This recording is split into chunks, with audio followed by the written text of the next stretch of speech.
selamat datang di Talkshow seru kita hari ini. Di sini kita kedatangan bintang tamu kita, seorang mahasiswa dari Universitas Islam Negeri Raden Lampung. Boleh kenalkan diri dulu, Kak? Boleh, halo, perkenalkan semuanya, nama saya Dwi Rahmatul Maharomah, kalian bisa panggil saya Rahma.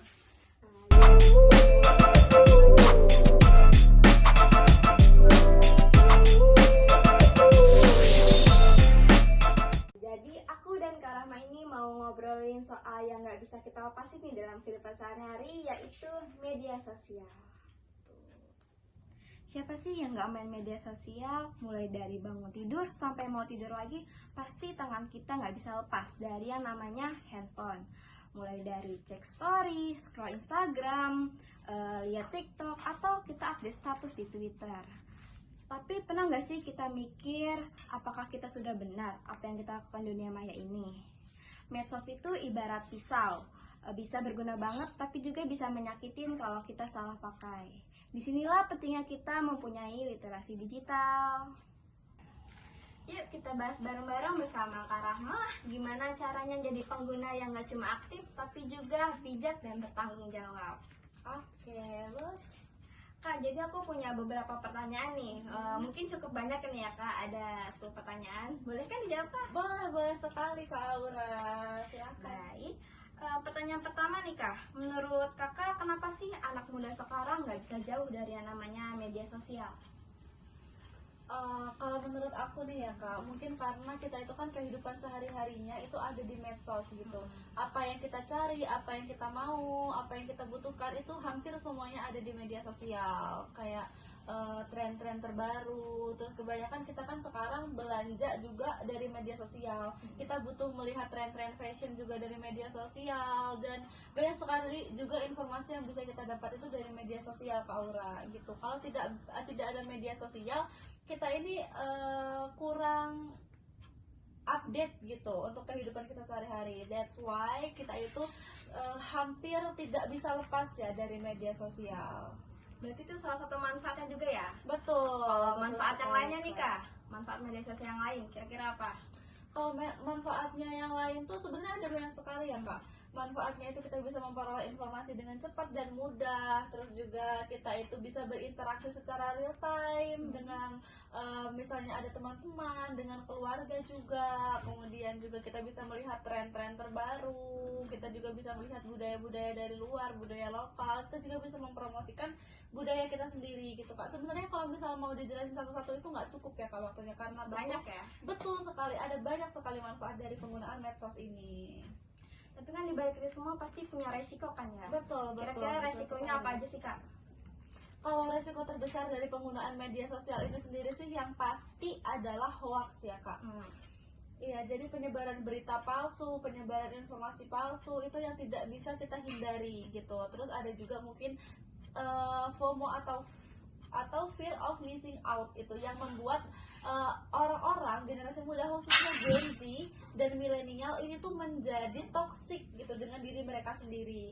Mereka harus mengikuti tren-tren yang terbaru, padahal mereka tidak sadar dengan kapasitas diri mereka gitu loh Kak. Juga banyak sekali sekarang itu resiko-resiko dari penyebaran data pribadi yang tentu saja tidak aman gitu sih Kak. Kalau gitu Kakak sendiri pernah nggak sih Kak terjebak sama hoax? Oh, pernah sekali. Gimana tuh Kak cara ngatasinnya? Oh, pernah sekali Kak. Kita itu kan tentu informasi itu kadang hoax pun bisa sangat-sangat meyakinkan gitu ya Kak terlihatnya. Bisa terlihat sangat-sangat kredibel gitu, padahal itu beritanya adalah berita bohong. Yang pastinya cara mengatasinya adalah kita itu harus mengecek kembali Kak dari sumber yang terpercaya gitu. Misalnya ada berita tentang pencurian gitu. Apakah benar sih berita pencurian ini? Kita cari-cari lagi berita di situs yang lebih terpercaya dan lebih kredibel. Jadi jangan cuma asal melihat dari situs-situs yang tidak relevan begitu Kak. Ngecek kembali ya? Betul sekali, kita harus ngecek kembali informasi yang kita dapatkan. Terus apa sih Kak bedanya kritik yang membangun sama hate speech di kolom komentar? Oh, kalau kritik yang membangun itu ketika kita mengomentari seseorang gitu ya Kak, dengan tujuan untuk supaya orang itu berubah menjadi lebih baik gitu. Misal ada selebgram nih, satu selebgram yang dia itu melakukan kesalahan apa ya, contohnya Contohnya dia itu masih lepas pasang hijab gitu kak, yang tadinya bilang mau konsisten berhijab tapi tiba-tiba udah nggak berhijab lagi, itu kan namanya tidak konsisten. Nah, kritik yang membangun itu adalah kita tuh memberitahu secara baik-baik gitu kak, apa sih dampak baik, apa sih dampak buruknya, apa sih hal yang seharusnya dilakukan, apa sih kaidah syariahnya begitu. Kalau hate speech itu tuh dengan menghujat, kayak misalnya kalau kamu nggak konsisten sih dengan omongan kamu, katanya kemarin mau istiqomah dan bla bla bla kayak gitu. Itu yang kalau hate speech itu adalah untuk menjatuhkan mental dia, sedangkan kalau kritik membangun itu adalah supaya dia itu bisa berubah menjadi lebih baik lagi gitu sih kak. Terus juga misalnya di konten media sosial ini banyak yang konten provokatif ya, atau kayak konten-konten yang nggak kita sukain ya. Kalau kayak gitu gimana sih kak caranya biar kita nggak gampang kepancing sama konten tersebut? Dengan konten provokatif ya, kalau supaya tidak terpancing dengan konten provokatif sih sebenarnya kalau diri saya sendiri ya kak, kalau saya tuh tidak tahu gimana sih sebenarnya, tapi kalau diri saya sendiri tuh kita lebih ke cuek aja sih kak, selagi itu tidak mempengaruhi kehidupan kita, selagi itu tuh tidak berpengaruh dengan sosial kita, itu ya udah diabaikan saja, karena memang reaksi atau respon orang di media sosial itu kan kadang tidak sesuai dengan keinginan kita, tidak bisa kita kendalikan gitu kak. Jadi daripada kita itu terpancing dengan provokasi dari mereka, lebih baik kita ya udah didiemin gitu, diabaikan saja gitu, karena kita kan tidak bisa mengontrol mereka itu mau berbuat apa kepada kita kan. Jadi kita harus bisa mengontrol diri kita sendiri, itu sih kak. Terus juga biasanya media sosial tuh jadi sarana edukasi juga kan. Menurut kakak itu gimana? Oh, baik sekali sih kak, media sosial kalau bisa menjadi sarana edukasi, karena sekarang kan banyak sekali ya kak contoh-contohnya akun-akun yang memang dia itu khususnya adalah untuk mengedukasi gitu. Khususnya contohnya tuh kayak akun-akun ruang guru dan lain-lain, pokoknya masih banyak sekali, dan banyak juga yang memang memanfaatkan media sosial ini sebagai sarana untuk edukasi gitu sih. Dan itu bagus sekali karena anak muda itu kan lebih banyak main medsos, entah itu Gen Z atau Gen Alpha misalnya, dan mereka itu kan lebih sering main HP gitu daripada baca buku. Betul kan? Betul. Jadi apa yang kalau kita sampaikan di media sosial itu akan mudah mereka lihat, akan mudah menjangkau mereka gitu kak, sehingga itu bisa tersampaikan kepada mereka. Bisa juga kalau di konten-konten itu terlalu banyak orang yang oversharing kan, kayak cerita tentang pengalaman mereka, tentang kehidupan mereka. Betul. Kak, bahaya nggak sih kak terlalu banyak oversharing di media sosial itu?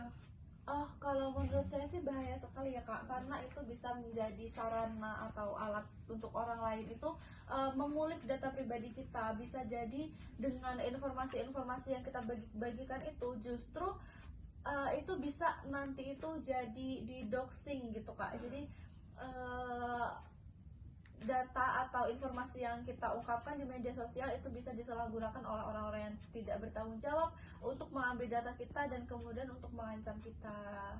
Jadi selagi kita tidak memiliki perlindungan yang ketat, kita harus bisa mengontrol diri kita dalam sharing-sharing apapun di media sosial. Itulah gunanya bijak ya. Betul. Bijak dalam penggunaan media sosial. Betul sekali, kita harus bijak dalam bermedia sosial ya teman-teman. Menurut kakak nih, gimana peran teman dan lingkungan dalam membentuk kebiasaan digital kita? Peran teman dan lingkungan itu tentu sangat-sangat berpengaruh ya kak, karena kita itu kan sering kali mengikuti segala sesuatu itu dari teman dan lingkungan. Kayak misalnya kalau teman-teman kita itu sering bikin velocity gitu kak, otomatis kita juga bakalan ikutan, pasti bakalan ikutan, nggak mungkin enggak, betul kan? Betul. FOMO ya istilahnya. Betul, FOMO gitu. Kayak sepinter-pinternya dia, sekalem-kalemnya dia dalam bermedia sosial, tapi kalau misalnya dia itu udah temenan sama orang yang misalnya anak hits banget nih kak, pasti dia juga bakalan ikut. Berpengaruh ya. Betul, sangat-sangat berpengaruh sekali. Dan yang terakhir nih kak, apa pesan kakak buat anak muda biar makin bijak nih dalam bermain media sosial? Pesan saya sih sebenarnya dari tadi yang sudah disampaikan itu banyak sekali ya Kak pesan-pesannya, seperti kita itu harus bijak dalam mengolah informasi, data dan fakta. Itu sih Kak yang penting, jangan sampai kita itu terjebak dengan informasi palsu, jangan sampai kita itu jadi orang FOMO yang justru itu nanti bakal jadi toksik ke diri kita ya teman-teman. Kayak kalau kita tuh nggak mampu mengikuti tren tersebut ya udah gitu, nggak apa-apa kok, nggak akan ada yang peduli juga gitu loh. Terus juga kita harus hati-hati dalam menyebarkan informasi pribadi kita. Itu sih, pokoknya kalau bermedsos ini kita itu harus bijak supaya medsos ini juga bisa berdampak baik ke kita. Jadi kan medsos itu ada dampak negatif dan positifnya ya teman-teman. Kalau kita itu bijak dalam bermedsos, insya Allah dampak positif lah yang akan kita tuai dengan lebih banyak. Dengerin tuh teman-teman. Dengerin teman-teman. Terima kasih banyak buat bintang tamu kita, Kak Rahma. Sama-sama Kak Aura. Terima kasih ya udah mau berbagi insight keren kita hari ini. Iya dong. Dan juga terima kasih buat penonton yang udah dengerin obrolan kita pada hari ini. Kita udah sama-sama belajar bahwa media sosial itu banyak sisi positifnya kalau kita gunakan dengan cara yang bijak. Yuk jadi generasi yang gak cuma update status tapi juga update wawasan. Jadi pastikan kita menjadi diri yang lebih baik ya.